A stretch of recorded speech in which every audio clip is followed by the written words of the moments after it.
Hello, I'm back. Kind of tired, but I'm back. Hi, how you doing? How y'all doing? Okay, so yeah, Badger had to work quite a bit.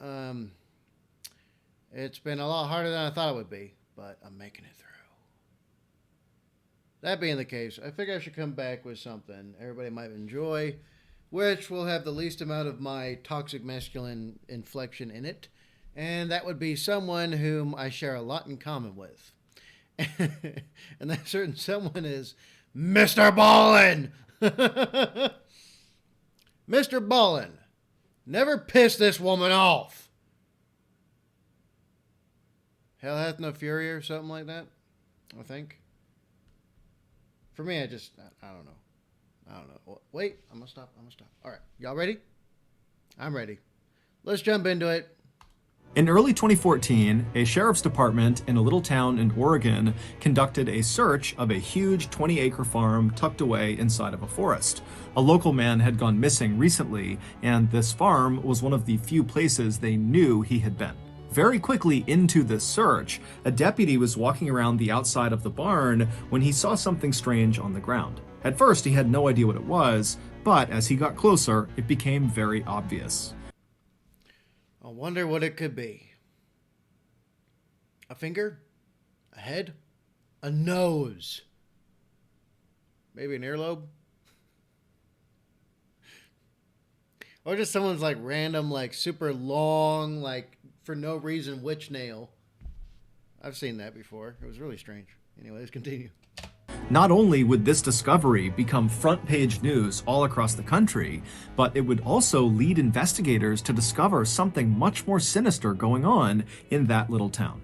But before we get into that story, if you're a fan of the strange, dark, and mysterious delivered in story format, then you've come to the right place because that's all we do, and we upload once a week. So, if that's of interest to you, please offer to make the like button a cup of coffee, but be sure it's full of coffee grounds. Also, please subscribe to our channel and turn on all notifications so you don't miss any of our weekly uploads. Okay, let's get into today's story.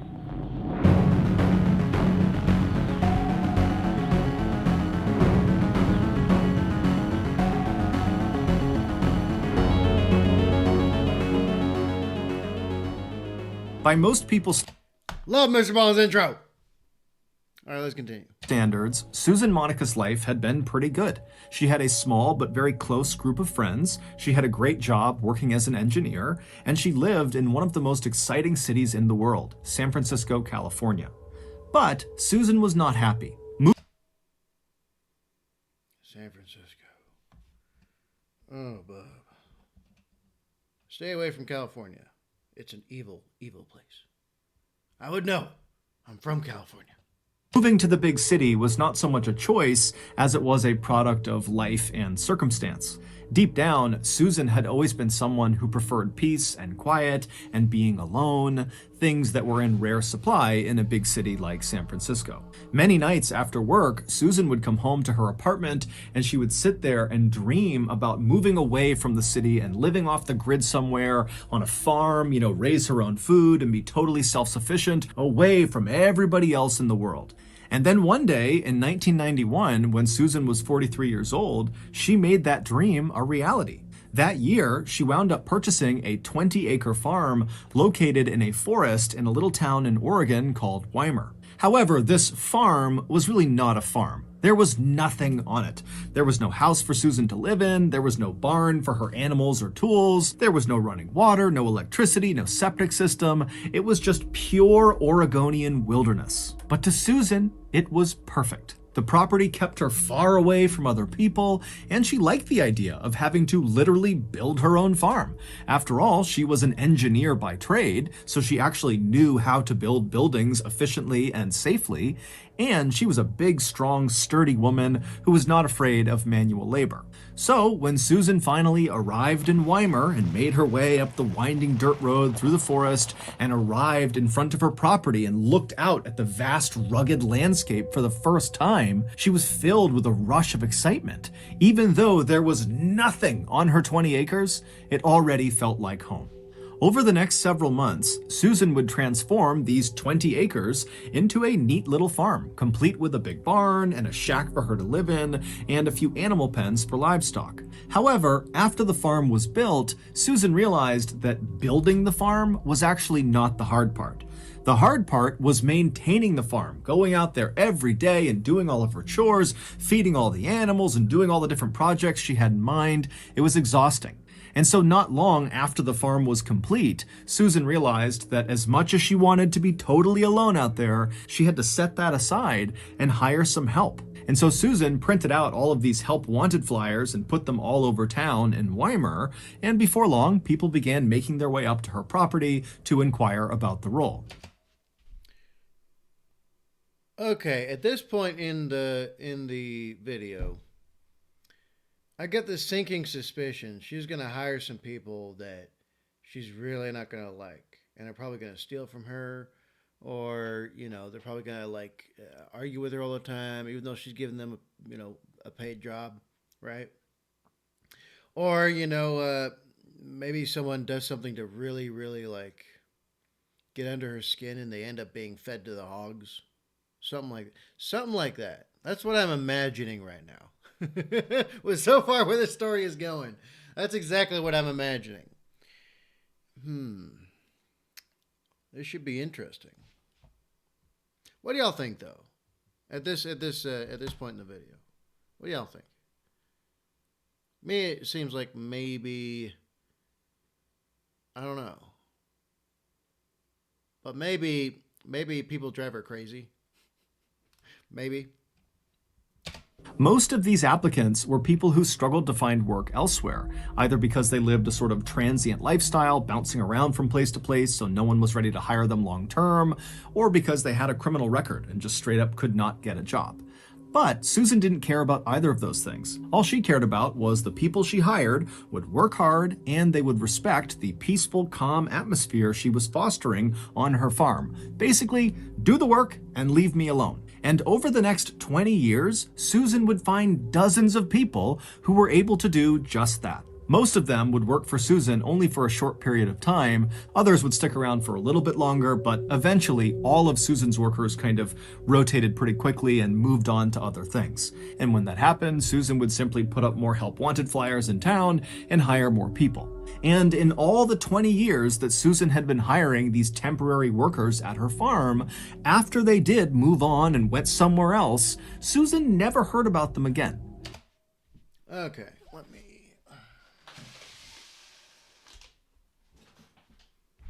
Is that going to help out a bit? My lighting's all sorts of messed up. It's like overcast today, so light's bouncing around, whatever. Anyway, let's continue. However, that was about to change. On January 1st, 2014, Susan, who was 66 years old by this point, was outside of her shack out on her driveway when she happened to look up and see a car coming up her road. Now remember, she lives in the middle of nowhere. No one comes out to see her, so this is a very rare event. And so Susan is totally keyed in on this car. And this car, they pull into her driveway, and then out of the car popped 3 young people. It was 2 young men and 1 young woman. And before Susan could even ask them who they were or why they were here, they were telling her. They said they were looking for their father, Robert Haney, who at one point had told them he was working on Susan's farm in exchange for a little cash, and also Susan was letting him park his camper on her property, and he was living in that camper. The kids said their father always checked in with them at least once every couple of months, but they had just gone this really long stretch without hearing from him, and since he didn't have a cell phone and no permanent address, they had no real way of getting in touch with him, and so they were out there looking for him to make sure he was okay. And so they asked Susan, "Do you remember our dad, Robert? And if so, do you know where he is?" Even though this whole situation was totally surprising for Susan because she almost never got visitors, so that alone was kind of jarring for her. But when she heard the kids say their dad's name, Robert Haney, she immediately knew who that was. Susan told them that she had hired their father the previous spring to help build a structure on her farm, and initially, Robert was really nice to have around the farm. He worked really hard, he kept to himself, he was quiet, and he had a dog that was really friendly and loving. But in August of the previous year, so 5 months into Robert's employment on Susan's farm, Susan would tell them that their dad totally changed. He started drinking really heavily and not really working very much, and spending a lot of the day just kind of ranting and raving outside of his camper about how he wanted to exact his revenge on someone. Susan would eventually find out that what Robert was talking about is apparently one of his kids had been assaulted, and he felt very guilty that he had not been there to protect his child. And so the way Robert was handling this guilt was by drinking and thinking about getting his revenge on the attacker. Now, while Susan did understand why Robert felt the way he did and why he was kind of acting the way he was, it didn't change the fact that Robert's behavior had become very disruptive on her farm, and the one thing Susan really wanted was peace and quiet. And so she decided she would have to go confront Robert about his behavior and potentially fire him if he couldn't find a way to calm down. That might do it. That might do it. Because she prizes like peace and quiet, which is the opposite of what is going on with Robert right now. Okay, so possibly, he pissed her off to the point where she did something to him. And you might come up missing from the hogs on my farm. Good song, by the way. Shout out to Ryan Upchurch. But yeah, that wouldn't surprise me at all at this point. It really wouldn't surprise me. What do y'all think, though? What do y'all think? Although I'm really not opposed to the idea of instead of okay, think about it. These are like people who are like, they're ex-cons, or they're people who struggle with society in some way, shape, and form. I'm not opposed to, like, say, having farms run by like a county or something for people like that, where it's like White Oak Pastures, like them. They do regenerative farming. I'm a big fan of that. And then giving them a place to like kind of work, live, figure shit out. I'm not opposed to that. It's just that we got to stop doing all the other dumb stuff first in order to make stuff like this happen.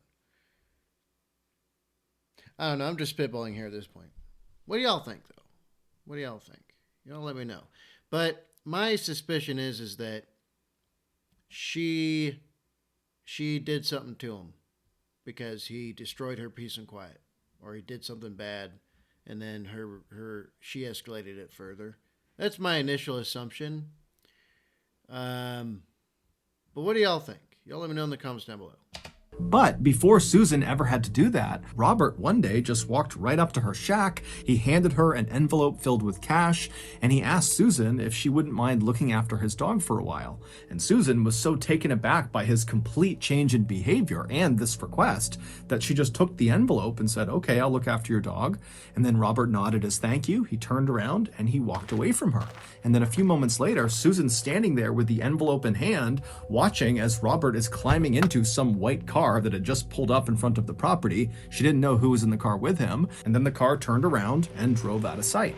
Susan told the kids that had happened back in September, so about 4 months ago, and since he left, she had not heard from him, despite the fact she still had his dog, and she told the kids that a lot of Robert's stuff was still in his camper. Susan brought the kids over to the side of her property where Robert's camper was, and when they went inside, sure enough, all their father's things were all over the place, but the one item that immediately stood out to them was their father's tool belt. They knew their father was a traveling handyman. That was how he made his living. And so it begged the question, why would he leave his tool belt here if he knew he was going to be gone for several months potentially? It didn't make any sense.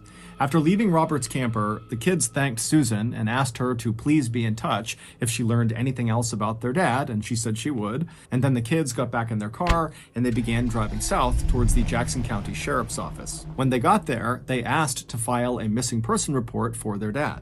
However, they learned very quickly that it was going to be very challenging to locate their dad, because their dad lived this transient lifestyle with no cell phone, he had no permanent address, he had nothing that could really be traced. But the investigators agreed with Robert's children that their dad's absence was a big concern, given the fact that his last interactions with Susan had consisted of him drinking very heavily and talking about going and getting his revenge on his child's attacker. And so the sheriff and the deputies were very concerned that that was exactly what Robert had done. He had gone out and potentially murdered someone and now was in hiding.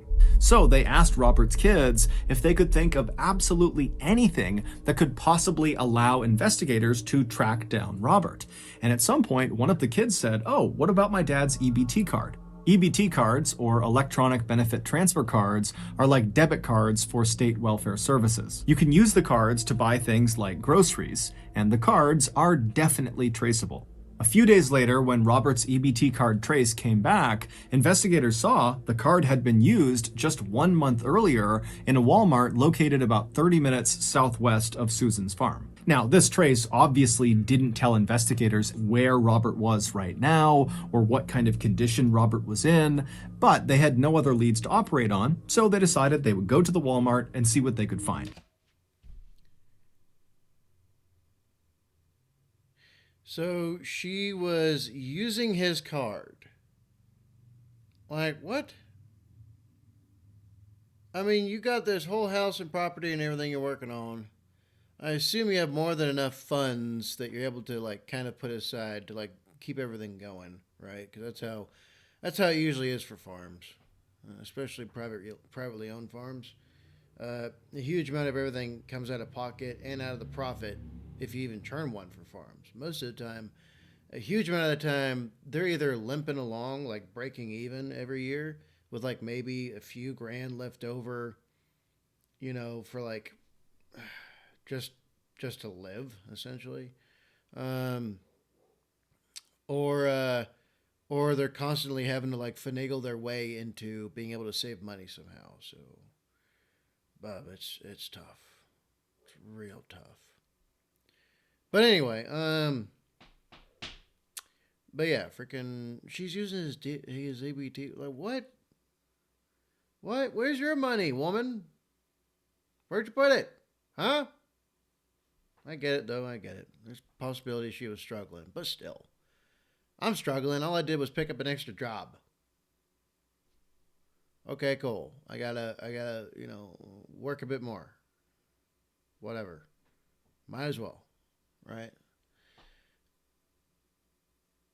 And it's only 30 minutes from her place. How they didn't go to her place first when all of his stuff's there? Like every single like personal effect of his is probably still there at his trailer. I don't know. Let me know what y'all think. But me, I'm just like, why would she be spending money from him? Or who knows? Maybe it was Robert, but I doubt it. He's probably long since passed at this point. When they got there, the investigators were led to the back room of the building where they were able to review the security footage from the previous month when Robert was supposedly there with his EBT card. But after reviewing hours and hours and hours of footage, the investigators never saw Robert on camera. However, they did see Susan on camera, and unbelievably, she was the one using Robert's EBT card. And so obviously, this was very suspicious, and right away, the investigators left the Walmart, went back to their office, and began the process of getting a search warrant to search Susan's farm.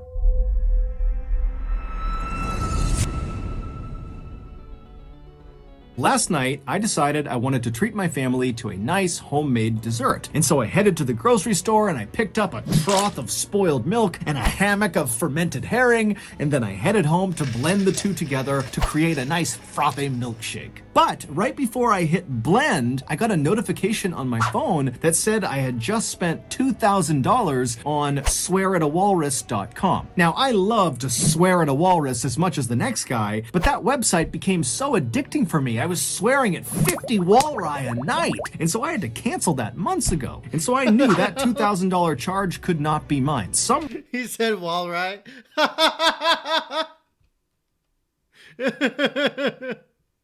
Walrus. Swear to walrus. What? Someone had stolen my credit card. But when I pulled out my 20-pound wallet, my credit card was still there. Well, it turns out the Dementor that was at the grocery store with me, who bumped into me as I was scooping up my spoiled milk, he wasn't just bumping into me, he was using his RFID scanner and scanning my wallet through my jeans and ripping off my credit card information. Yep. I know exactly how that goes. It used to happen to me a while back. It used to happen until I got this sucker. I got this a while ago. It's RFID blocking. It's nice and neat and compatible. Keeps all my stuff in the center. It's got a little money clip on the side. It's OD green. I like my OD green. Yeah, nice and handy. Ever since I got the thing, people have had a much harder time trying to steal my stuff. And I even caught somebody and turned them into the security at a store. It was really cool watching them get taken down. They tried to make a run for it, and they were stuck in the aisle. That was a good time. Anyway, let's keep going. Yes, that's a real thing. People literally can scan your cards with a scanner through your pocket. Needless to say, after I discovered this, I canceled my credit card and I got a Ridge wallet. Ridge wallet has a sleek... Yep. I should have figured that, I accidentally took part in an advertisement for one of the best wallets on the planet. Oh, geez. How did I know that's what it was going to lead up to? But I didn't know it. Conscious, whatever. Let's keep going. And durable design, they can hold up to 12 cards, and most importantly, they are built with RFID blocking technology. So if you're like me and you're tired of Dementors stealing your credit card information with RFID scanners, then you need to get a Ridge wallet too. I've got 17 cards in mine. Hold up to 12? Did they make them smaller or something? Yeah, I got 17 cards in my Ridge wallet. Huh. Interesting. Anyway, yes, Ridge wallets are really awesome. They also have a lot of awesome other stuff like keychain loop, belt loop like clips and stuff like that. Definitely go check them out. I'm not sponsored, by the way. I'm not. They probably wouldn't sponsor me. I'm too real, honest, direct, and blunt for that. Get the best offer for Ridge with my link, ridge.com/MrBallen, and save up to 40% through December 22nd. Again, that's ridge.com/MrBallen.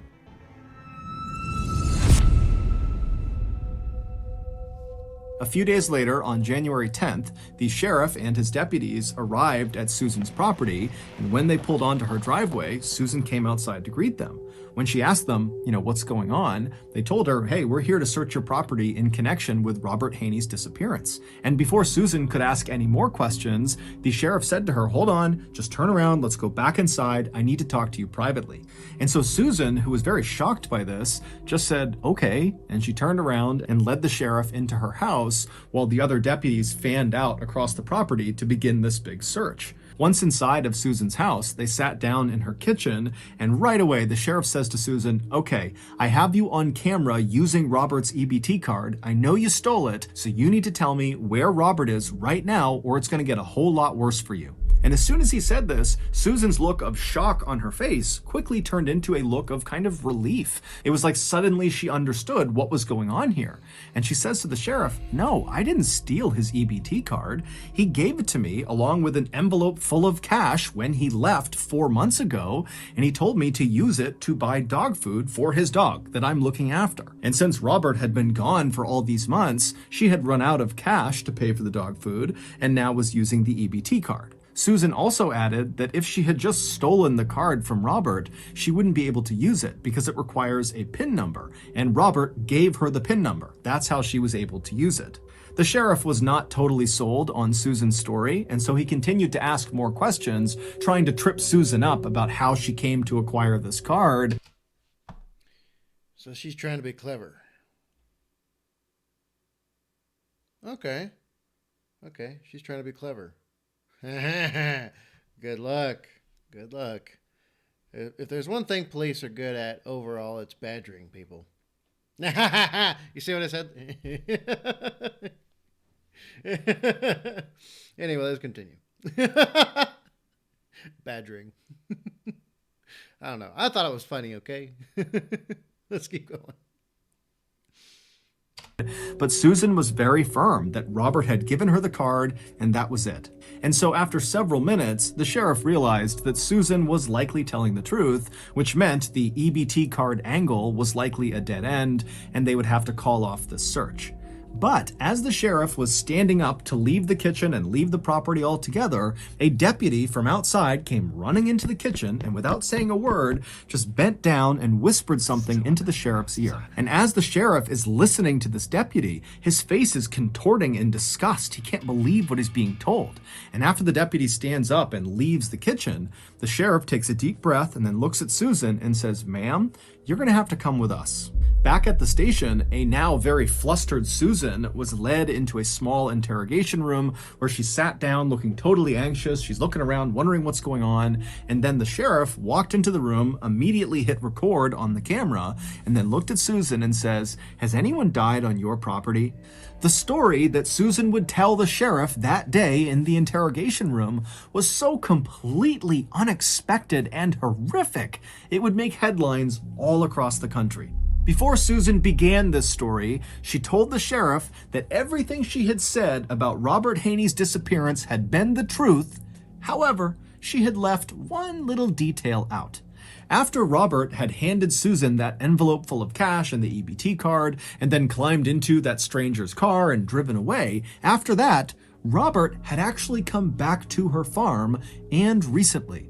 Susan said she discovered his return when one morning she got up and she went outside to go feed her animals when she looked over at the pig pen and saw all the pigs who would normally be laying down and lounging around at that time of the day. They were all up and they had converged in one portion of the pig pen and they had kind of formed a circle around something on the ground as if they were all trying to look at something on the ground. Now, Susan said this was totally uncharacteristic, so obviously something weird was going on, and so Susan dropped her food and rushed over to the fence. She climbed into the pig pen, and as she got closer and closer to all these pigs, she realized they weren't just looking at something on the ground, they were eating something on the ground. And so Susan goes right up to this ring of pigs, and she begins pulling them aside, and then right in the middle on the ground is Robert. He was laying on his back, and his insides had all been torn out. It was like the pigs were disemboweling him, and the most shocking thing is Robert was still alive. He was moving his arm and groaning. Susan tried to pull the pigs off of Robert, but she said they kept coming back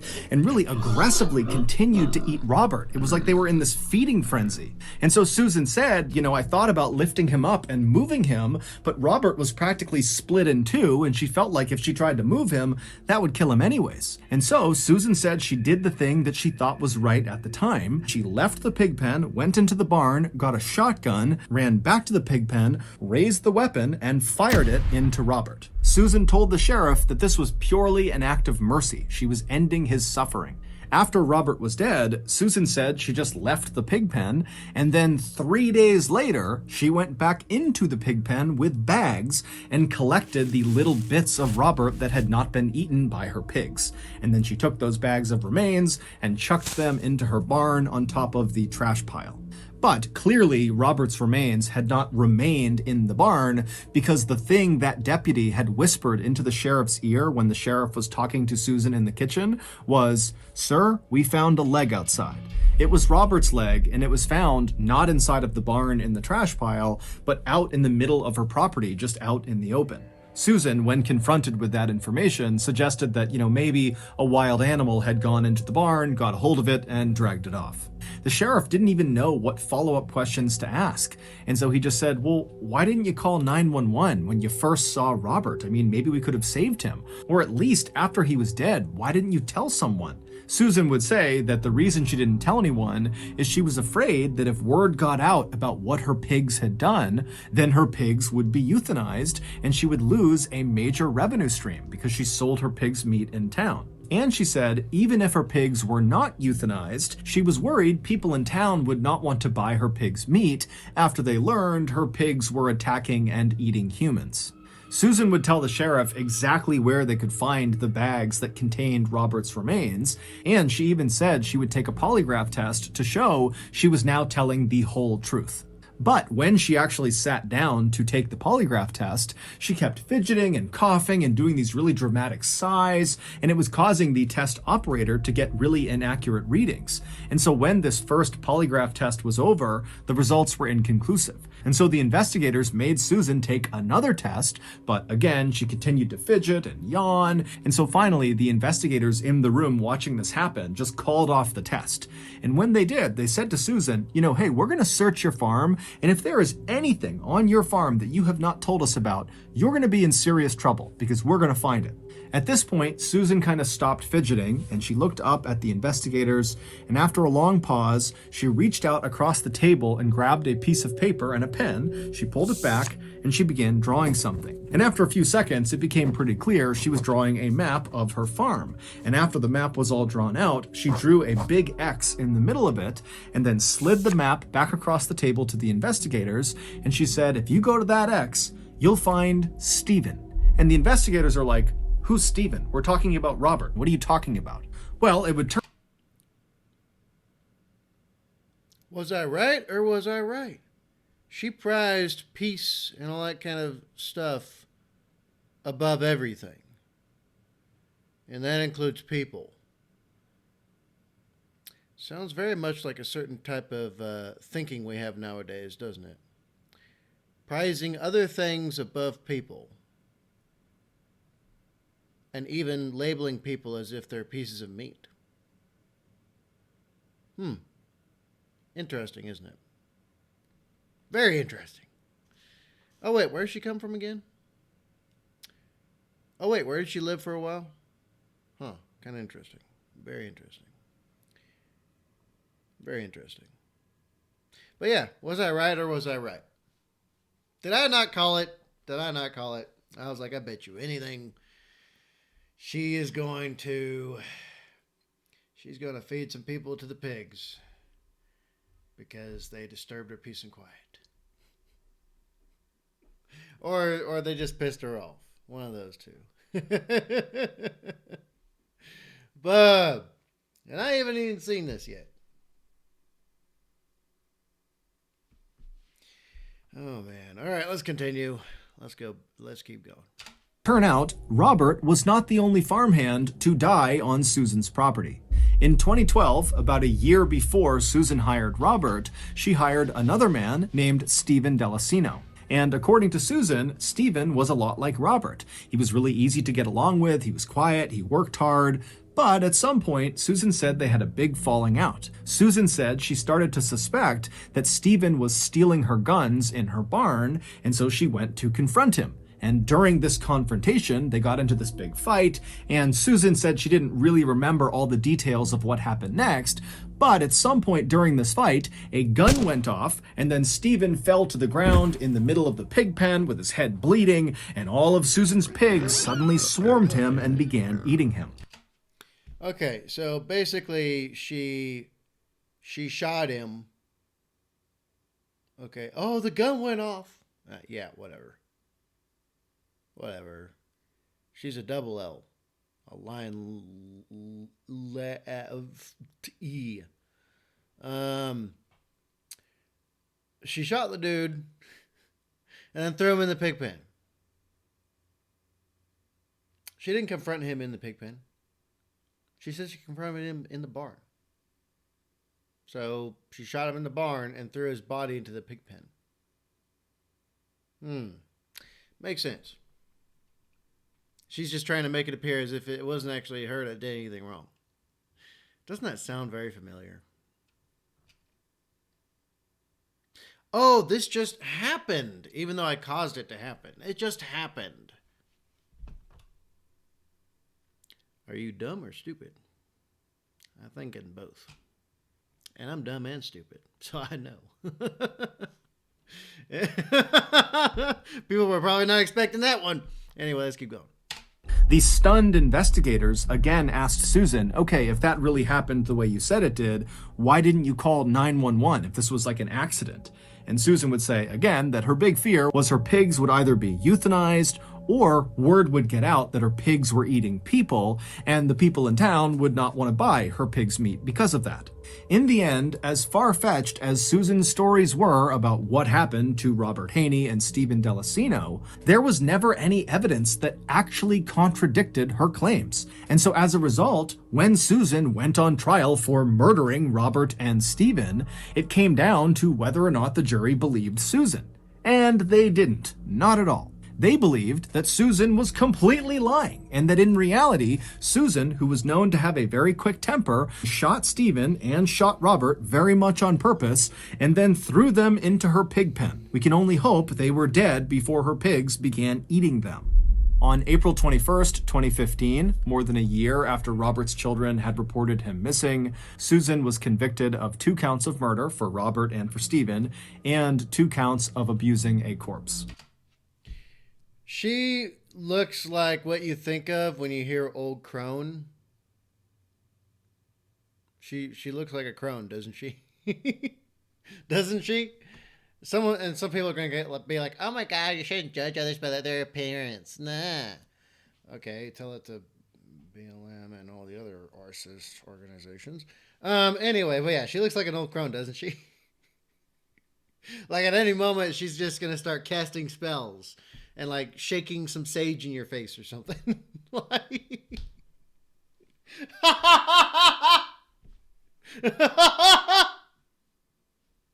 Oh man.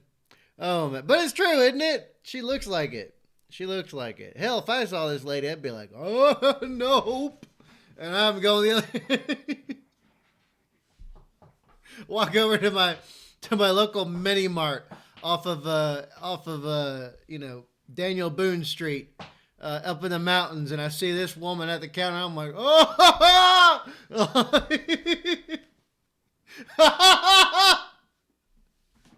Oh, I'm such a jackanapes. I know it. I know. I'm a complete jack. I get it. But I love most of y'all anyway. I'm such a jack.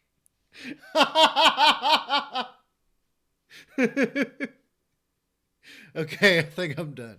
All right. I think I'm done.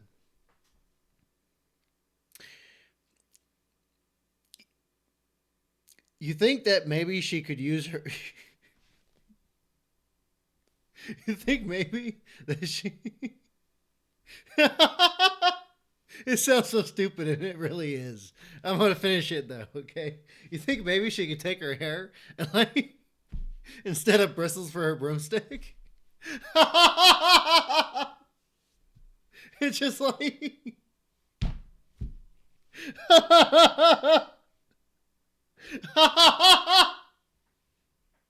I'm such a jack. I know. I'm such a jack. I know. I'm aware. I'm very self-aware, okay?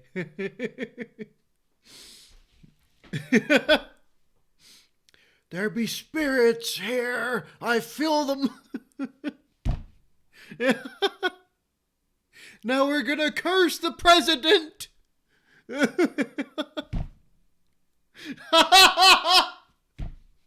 Oh, my Lord.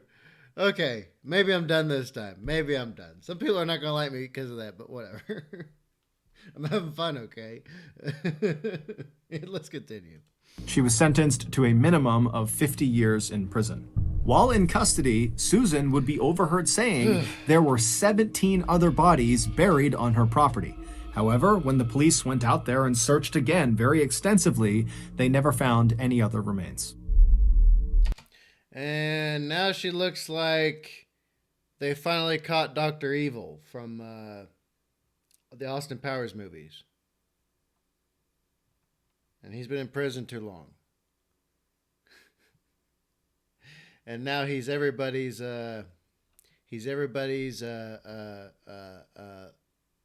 fun person. I'll put it that way. But geez, seriously, old crone indeed, old crone. Anyway, let's keep going. So that's going to do it. If you got something out of this episode and you haven't done this already, please offer to make the like button a cup of coffee, but be sure it's full of coffee grounds. Also, please subscribe to our channel and turn on all notifications so you don't miss any of our weekly uploads. We have a podcast that puts out brand new podcast exclusive stories on Monday mornings, and on Thursday mornings, we put out the remastered audio of our best YouTube videos. The podcast is called the MrBallen Podcast, and it's available only on Amazon Music. Consider donating to our charity called the MrBallen Foundation that provides support for victims of violent crime and the victims' families. Monthly donors to the MrBallen Foundation Honor Them Society will receive free gifts and exclusive invites to special live events. Go to MrBallen.Foundation and click Get Involved to join the Honor Them Society today. We have 2 additional YouTube channels, MrBallen Shorts and MrBallen en Espanol. We put out near daily content on TikTok, Facebook, and Snapchat. Those pages are just called MrBallen. If you want to get in touch with me, please follow me on any major social media platform and then send me a direct message. My username is @MrBallen, and I really do read the majority of my DMs. Check out our merch at shopmrballen.com, and if you have a story suggestion, please submit it to our subreddit just called MrBallen. It's linked in the description below. So whether I see you on Instagram, Twitter, TikTok, Reddit, YouTube, Facebook, other YouTube channels, the podcast, wherever, just know that I really appreciate your support. And until next time, that's going to do it. See ya. There we go, folks. There we go. All right, MrBallen. Never piss this woman off. Indeed. Indeed. Please do not do so. It is not worth your health, life, and welfare. But yeah. Man, just... Oh, damn.